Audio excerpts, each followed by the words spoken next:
وعلیکم السلام ورحمۃ اللہ وبرکاتہ. حدیث نمبر 1. انما الاعمال بالنیات، سارے اعمال کا دار و مدار نیت ہی پر ہے. حدیث نمبر 2. خیرکم من تعلم القرآن وعلمہ، تم میں سب سے بہتر وہ شخص ہے جو قرآن سیکھے اور سکھائے. حدیث نمبر 3. ان من خیارکم احسنکم اخلاق، تم میں سب سے بہتر وہ شخص ہے جس کے اخلاق سب سے اچھے ہو. حدیث نمبر 4. لا یرحم اللہ من لا یرحم الناس. حدیث نمبر 5.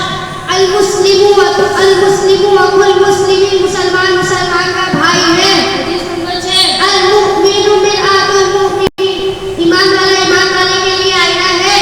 حدیث نمبر 7. من ستر مسلما سترہ اللہ فی الدنیا والآخرہ، جو شخص کسی مسلمان کا عیب چھپائے گا اللہ تعالیٰ دنیا و آخرت میں اس کے برائیوں پر پردہ ڈالے گا. حدیث نمبر 8. ليس الأمر كالمعاينة، سنوي بات في بلد الوسطي.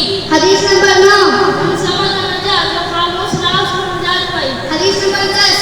حسن الظن من حسن العبادت، اچھا گمان رکھنا بہترین عبادت ہے. حدیث نمبر 11. الکلمۃ الطیبۃ صدقہ، اچھی بات کرنا صدقہ ہے. حدیث نمبر 12. من قال للہ رفعہ اللہ، جو اللہ تعالیٰ نے یاد ذکر کر اللہ تعالیٰ اس کو بلند کرتا ہے. حدیث نمبر 13. السعید من وعظ بغیرہ، اس قسمت کو رد